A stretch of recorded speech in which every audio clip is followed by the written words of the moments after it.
Kind and brave, that's our way. Nice to see you here today. Hello everybody, I hope you are ready for our next few chapters of James and the Giant Peach. We are nearly finished the book, aren't we, City Llama?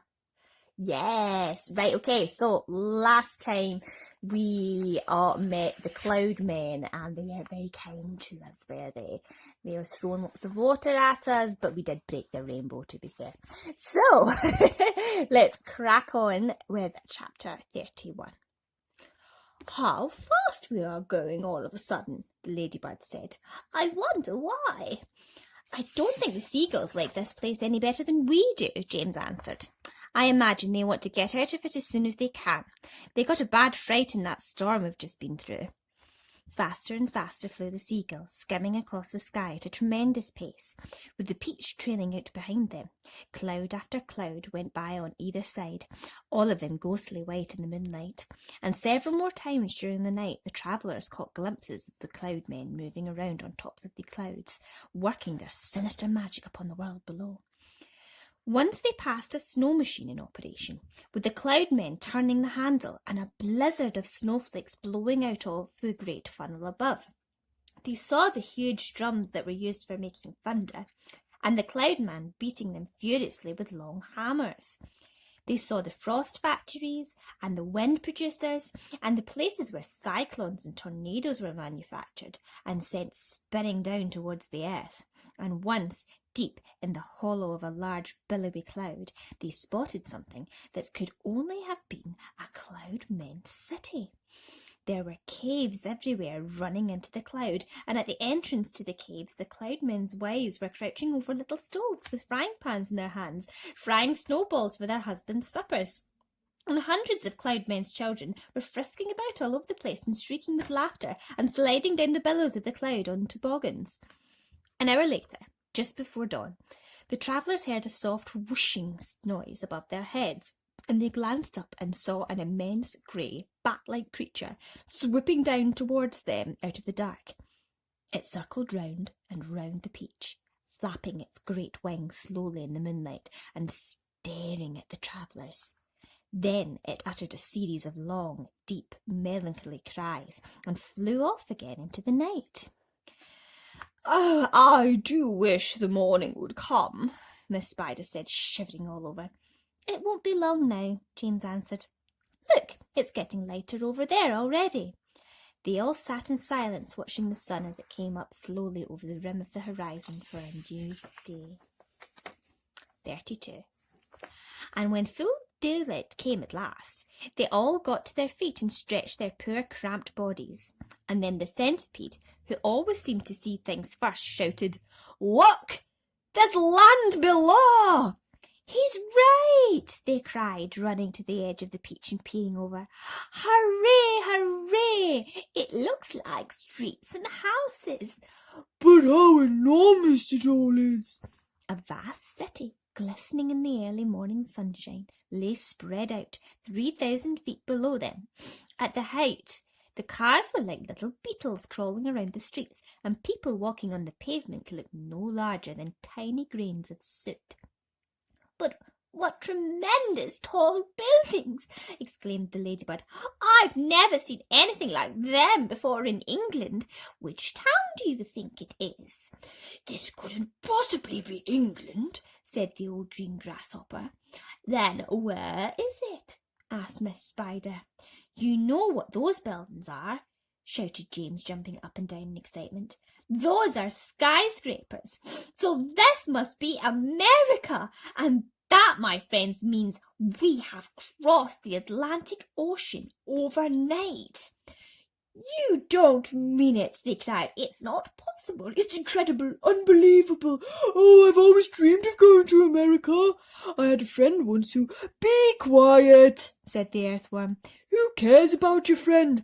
The thing we've got to think about now is how on earth are we going to get down to Earth? Ask James, said the ladybird. I don't think that should be so difficult, James told them. All we'll have to do is cut loose a few seagulls. Not too many, mind you, but just enough so that the others can't quite keep us up in the air. Then down we shall go slowly and gently until we reach the ground. Centipede will bite through the strings for us one at a time. Chapter 33. Far below them, in the city of New York, something like pandemonium was breaking out.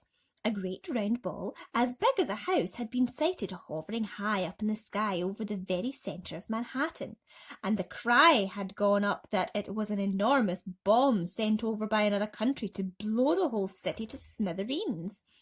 Air raid sirens began wailing in every section. All radio and television programmes were interrupted with announcements that the population must go down into their cellars immediately.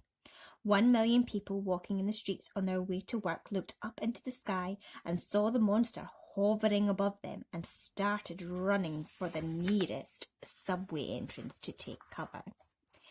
Generals grabbed hold of telephones and shouted orders to everyone they could think of. The mayor of New York called up the President of the United States down in Washington, D.C. to ask him for help, and the President, who at that moment was having breakfast in his pyjamas, quickly pushed away his half-finished plate of sugar crisps and started pressing buttons right and left to summon his admirals and his generals. And all the way across the vast stretch of America, in all the 50 states, from Alaska to Florida, from Pennsylvania to Hawaii, the alarm was sounded, and the word went out that the biggest bomb in the history of the world was hovering over New York City, and that at any moment it might go off. Chapter 34. "Come on, Centipede, bite through the first string," James ordered. The centipede took one of the silk strings between his teeth and bit through it, and once again, but not with an angry cloudman dangling from the end of the string this time, a single seagull came away from the rest of the flock and went flying off on its own. "Bite another," James ordered. The centipede bit through another string. "Why aren't we sinking?" "We are sinking." "No, we're not." "Don't forget, the peach is a lot lighter now than when we started out," James told them. "It lost an awful lot of juice when all those hailstones hit it in the night. Cut away 2 more seagulls, Centipede." "Ah, that's better. Here we go." "No, we really are sinking." Yes, this is perfect. Don't bite any more, Centipede, or we'll sink too fast." Gently does it. Slowly the great peach began losing height, and the buildings and streets down below began coming closer and closer. "Do you think we'll all get our pictures in the papers when we get down?" the ladybird asked. "My goodness, I've forgotten to polish me boots," the centipede said. "Everyone must help me to polish me boots before we arrive." "Oh, for heaven's sake," said the earthworm. "Can't you ever stop thinking about..." But he never finished his sentence, for suddenly, whoosh, and he looked up and saw a huge 4-engined plane come shooting out of a nearby cloud and go whizzing past them not more than 20 feet over their heads. This was actually the regular early morning passenger plane coming into New York from Chicago, and as it went by, it sliced right through every single one of the silken strings, and immediately the seagulls broke away, and the enormous peach, having nothing to hold it up in the air any longer, went tumbling down towards the earth like a lump of lead. "Help!" cried the centipede. "Save us!" cried Miss Spider. "We are lost!" cried the ladybird. "This is the end!" cried the old green grasshopper. "James!" cried the earthworm. "Do something! James, quickly, do something!" "I can't!" cried James. "I'm sorry. Goodbye. Shut your eyes, everybody. It won't be long now." Oh, that's a very sad note to end on today. But I'm sure James will figure out a way to save the day. What do you think, City Llama? Yeah, absolutely. So I think it'll be our last few chapters of the book tomorrow, and then we'll finish the whole book. So until tomorrow night, kind and brave, that's our way. See you all another day. Good night, everybody. Sweet dreams.